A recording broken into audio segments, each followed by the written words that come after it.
감사합니다. 오늘 성경 말씀은 신약성경 사도행전 4장 1절부터 4절까지의 말씀을 함께 보도록 합니다. 신약성경 191쪽에 있습니다. 사도행전 4장 1절부터 4절까지의 말씀을 우리 한 목소리로 같이 한번 읽어보도록 합니다. 사도행전 4장 1절부터 4절입니다. 시작.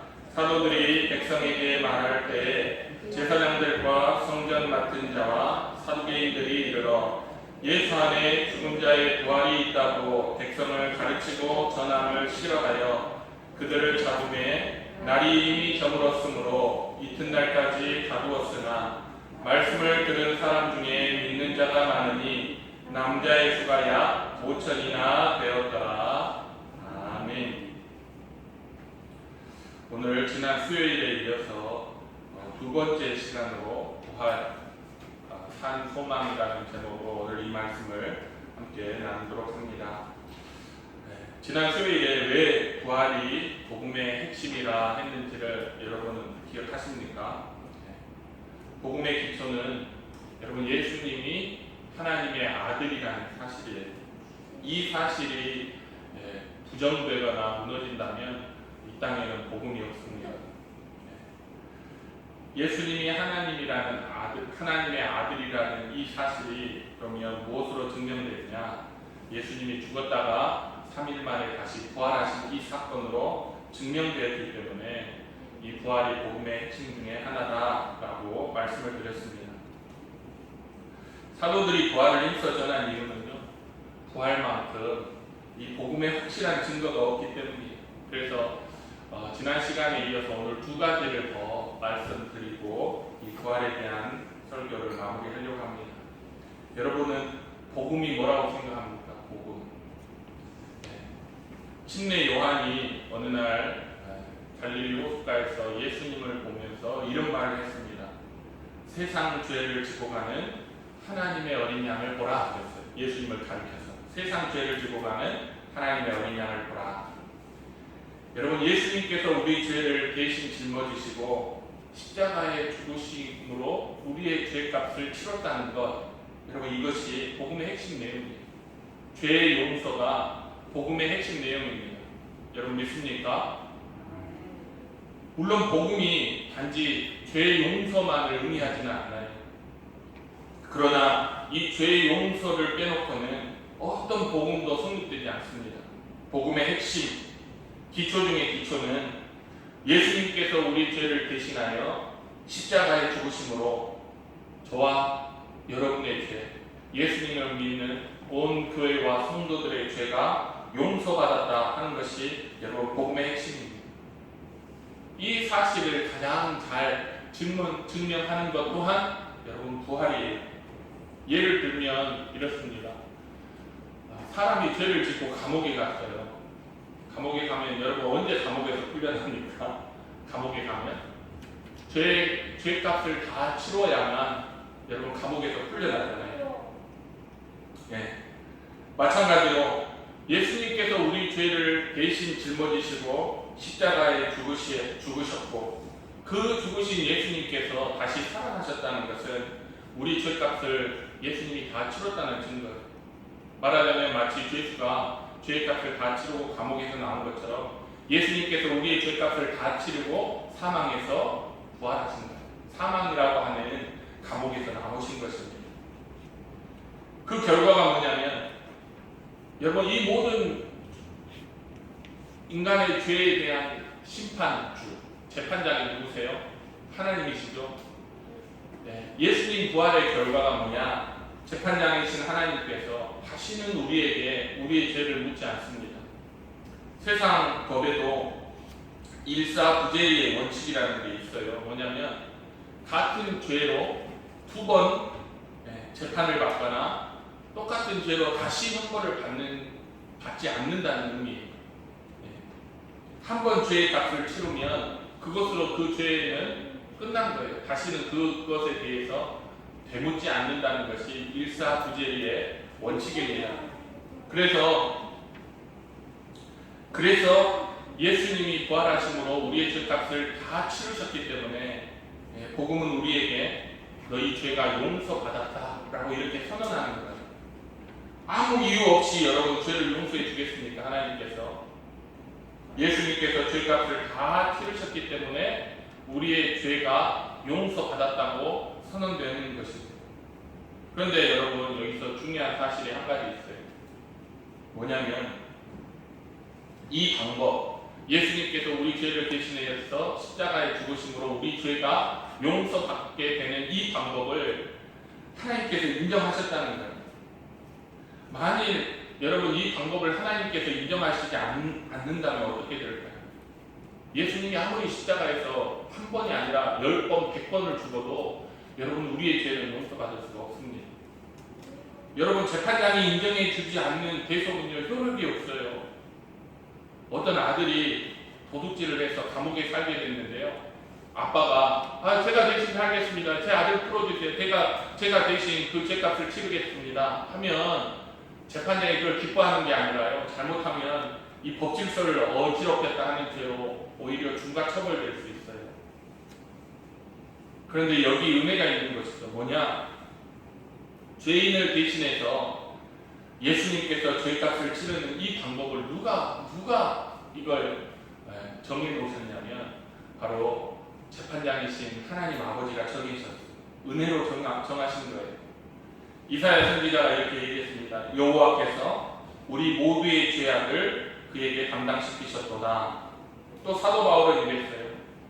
하나님이 죄를 알지도 못하신 이를 우리를 대신하여 죄로 삼으신 것은 우리로 하여금 그 안에서 하나님의 의가 되게 하려 하심이라. 또 로마서 3장 25절에 이런 말씀이 있습니다. 이 예수를 하나님이 그의 피로 인하여 믿음으로 말미암는 화목제물로 세우셨으니, 여러분 그리스도의 대속은요 예수님이 마음대로 내가 그러면 대신 죄값을 받겠습니다 한 게 아니고 하나님의 은혜로 마련된 구속의 방법입니다. 그래서 하나님께서 십자가에 달리신 예수 그리스도를 받으시고 우리의 죄를 용서하시고 우리를 의롭다, 이제 죄값을 다 치렀으니 죄가 없다라고 여겨주신 거예요.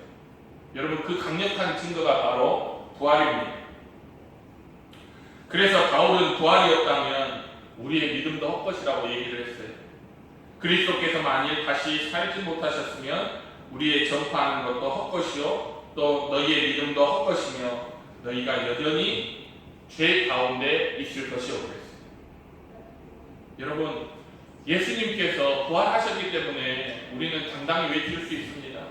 누가 능히 하나님께서 택하신 자들을 고발하리요 의롭다 하신 이는 하나님이시니 누가 정죄하리요 죽으실 뿐 아니라 다시 살아나신 이는 그리스도 예수시다. 이렇게 우리가 당당히 외칠 수 있습니다. 할렐루야. 여러분도 여러분의 죄가 다 용서받았다는 사실을 당당히 외칠 수 있습니까? 외치지 못하십니까? 네. 여러분의 죄가 다 용서받았다는 사실을 여러분 믿습니까? 예수님께서 우리의 죄를 다 대신 그 죄값을 치르셨기 때문에 하나님께서 우리에게 너희 죄가 다 용서되었느니라 라고 선언하시는 겁니다.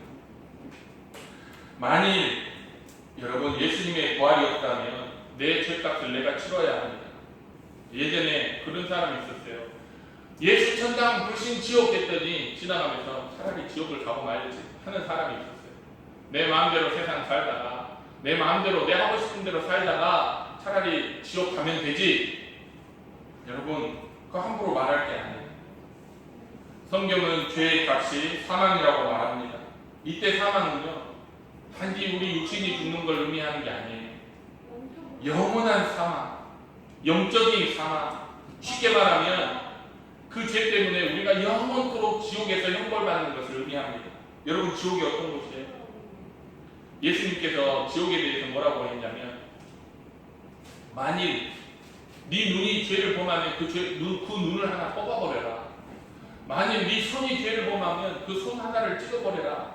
차라리 눈 하나 없이 손 하나 없이 발 하나 없이 천국에 가는 것이 눈 다 가지고 두 손 두 발 다 가지고 지옥에 가는 것보다 나으니라 그랬어요. 그러면서 뭐라고 했냐면 거기에서는 지옥이죠. 지옥에서는 부더기도 죽지 않고 불도 꺼지지 아니하느니라. 사람마다 불로써 소금치듯함을 받으리라 그랬어요. 지옥은요 그렇게 무서운 것이에요. 그렇기 때문에 우리가 우리의 죄값을 내가 치르면 되지, 내가 지옥 가면 돼, 감옥 가면 되지.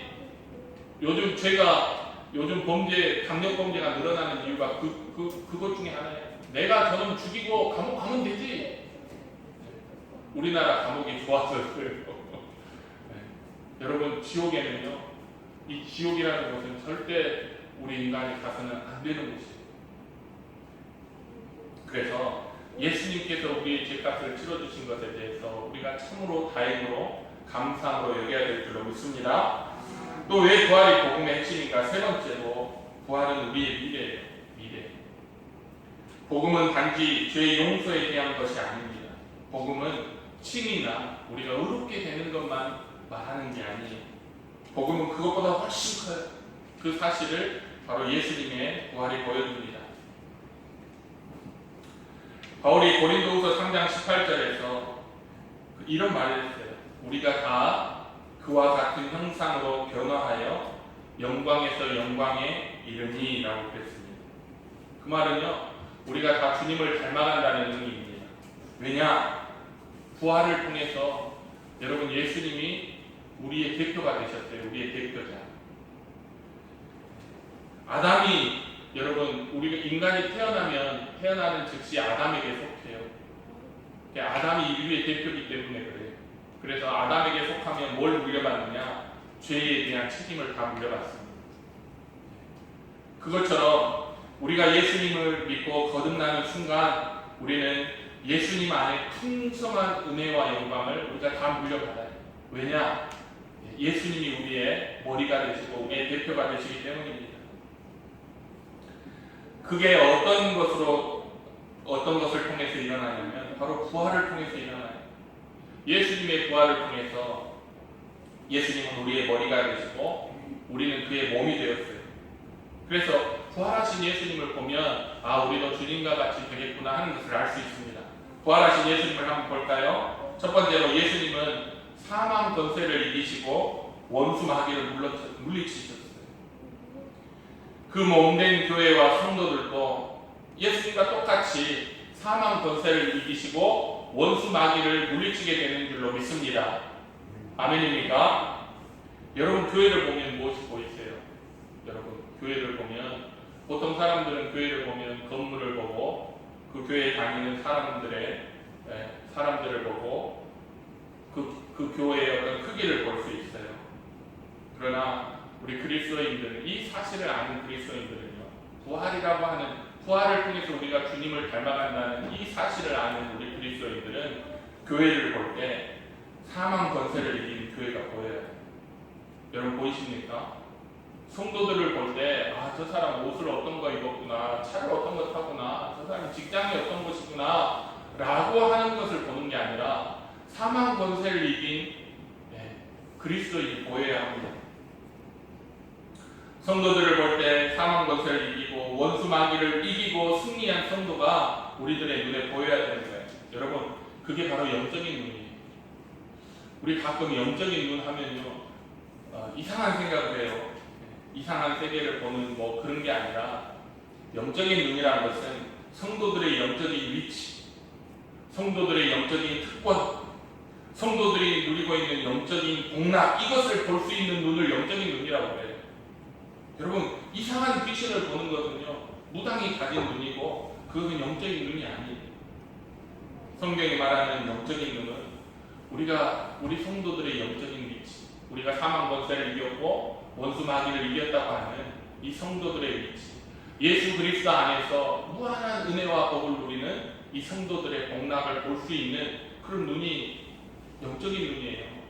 우리가 영적인 눈이 없다면 어떤 일이 일어나냐면, 교회 안에 가난한 성도들을 보면 아이고, 저 성도는 왜 저렇게 가난할까, 아직도 복을 못 받았.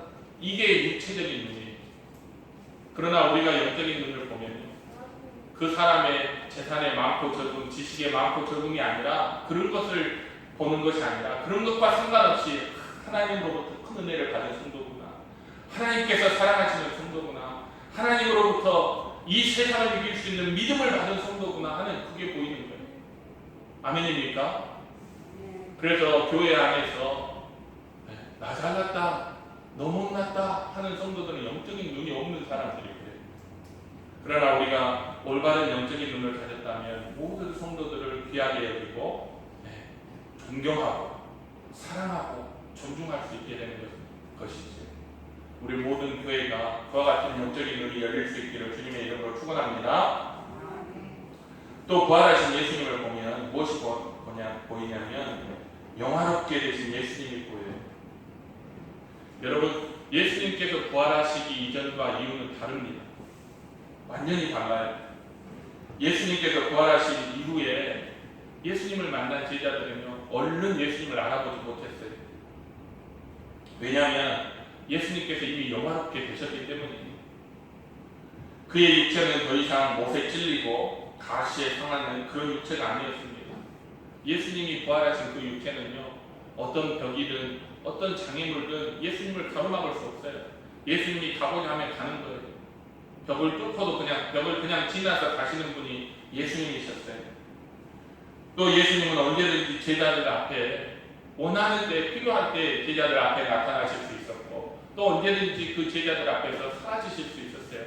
그런데 이게 유령도 아니고 귀신도 아니고 영적인 것이 아니라 진짜였어요. 실제로. 제자들이 그걸 못 믿었잖아요.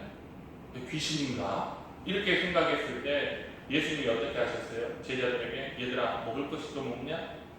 그랬더니 제자들이 예수님께 구운 생선을 주시니까 예수님이 그 음식을 드십니다.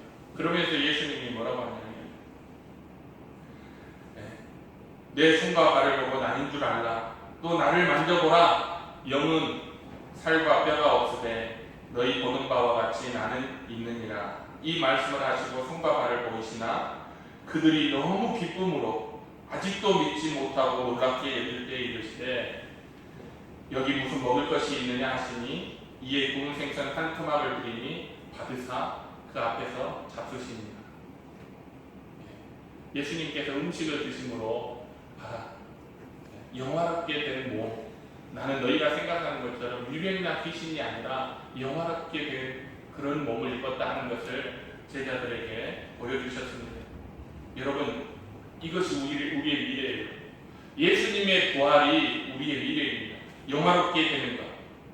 우리의 육체뿐만 아니라 우리의 마음도, 우리의 생각도, 우리의 영혼까지도 온전해지는 것. 여러분, 이 세상을 살면서 우리의 고민과 근심이 대체적으로 뭐 때문에 시작돼요? 우리의 육신 때문에 시작됩니다. 우리의 육신 때문에. 그러나 이 불완전한, 우리가 부활할 때 이 불완전한 육신을 벗어버리고 썩지 않고 더럽지 않고 쇠하지 않는 온전한 몸과 영혼을 입게 되는 것, 그것이 바로 여러분 우리 성도들과 교회의 미래예요. 그래서 베드로전서 1장 3절에 이런 말씀이 있어요. 찬송하리로다. 우리 주 예수 그리스도의 아버지 하나님이 그 많으신 긍휼대로 예수 그리스도의 죽은 자 가운데서 부활하심으로 말미암아 우리를 거듭나게 하사 산 소망이 있게 하셨느니라. 여러분, 우리의 미래, 우리의 산 소망을 어디서 발견할 수 있냐면 바로 예수 그리스도 안에서 발견할 수 있습니다. 여러분이 영원한 미래로 삼고 싶은 모델이 있으세요? 요즘 젊은이들의 미래에 대한 모델은 갑부들이에요. 갑부들, 부자들에 대해서 나도 저렇게 살아야지 하는 그런 부자들을 모델로 삼고 자기의 미래로 생각합니다. 그런데 여러분, 그것이 썩지 않습니까? 죽지 않아요? 부자는 쇠하지 않습니까? 또 더럽지 않아요? 영원한 것입니까? 우리가 생각하는 그런 우리의 미래는요, 잘못하면 다 썩는 것, 쇠하는 것, 더러운 것, 언젠간 죽고 사라질 것들을 우리의 미래로 소망하고 바라보게 될 위험이 있어요. 그러나 우리가 예수님의 부활을 우리의 미래로 삼는다면 여러분, 영원히 변하지도 않고 썩지도 않고 더럽지도 않고 쇠하지도 않고 가장 영광스러운 그래서 산소망이라고 불렀어요. 이 산소망을 예수 그리스도의 부활에서 발견할 수 있습니다. 말씀을 정리합니다. 여러분, 사도들이 이렇게 부활을 전한 결과가 무엇이냐면 4절에 보니까 말씀을 들은 사람 중에 믿는 자가 많으니 남자의 수가 약 5천이나 되었다라고 했습니다. 여러분, 이 예수님의 부활의 소식을 들으니까 수많은 사람들이 예수님을 믿게 되었다는 거예요. 부활이 그들에게는 복된 소식이었고, 부활이 그 사람들에게는 최고의 소망이었고, 그들이 바라고 원하는 미래였습니다. 여러분의 인생의 완성은 무엇입니까? 인간은 무언가를 완성하고 싶어요. 불완전하기 때문이죠. 그래서 항상 완전한 것을 추구합니다. 여러분, 자녀를 키워보니까요, 나중에는 깨닫지만 처음에는 내 자녀를 완벽하게 키우고 싶어요. 공부하는 것도 완벽하고, 외모도 완벽하고, 성격도 완벽하고, 그런 완벽한 자녀를 키우고 싶어요. 또 우리가 좀 어떤 공부를 해보면 사람들이 다 원하는 게 뭐예요? 만점 받고 싶잖아요. 그렇죠? 시험지 위에다 100점 이거 받고 싶잖아요. 또 뭔가 우리 딸아이처럼 음악을 해보면, 음악을 예를 들면 음악을 하는 사람은 완벽한 연주를 하고 싶어요. 완벽하게 노래를 부르고 싶어요. 그러나 어떤 일이든 완벽이 없어요. 그래서 사람들은 항상 뭔가에 대해서 갈급하죠. 인생의 완성은 무엇입니까? 여러분, 한 인간의 인생이 완전하게 되려면 무엇이 필요해요?